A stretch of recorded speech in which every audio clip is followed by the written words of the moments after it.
Isang mapagpalang araw po sa inyong lahat. Celebrity Chika Time po muna tayo at may inihanda po akong chika para sa inyo. Tara po't magchika na po tayo.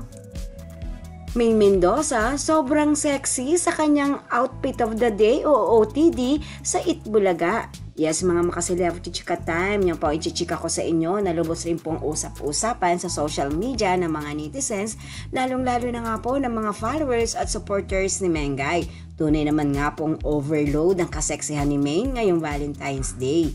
Bago po tayo dumako riyan, nais ko po munang batiin mga timbahay, team abroad at mga seniors natin dyan. Shout out po sa inyong lahat at happy Wednesday po.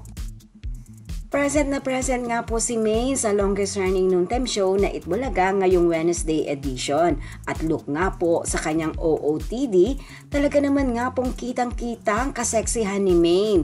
Kahit po nakatalikod ito, ayan at sexy pa rin po siya sa kanyang kasuotan.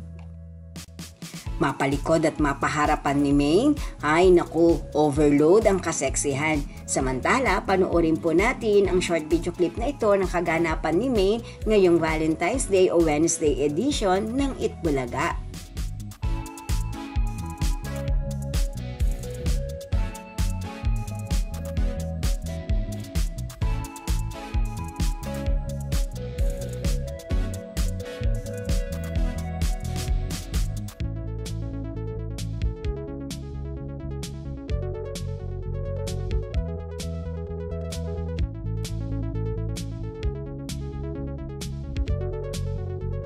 O di po ba, kahit sa ang anggulo po natin pagmasdan at tignan si Mengay, talaga naman nga pong lutang na lutang ang kanyang kaseksihan.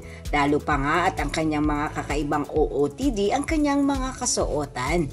Yan po ang aking chika updates for today. Salamat po sa inyong panunood. Huwag po kalimutang mag-subscribe. Pwede po mag-comment sa ibaba. Basta tuwag lamang po hearts o nakakasakit sa isa't isa. Salamat po muli. Spread love, not hate.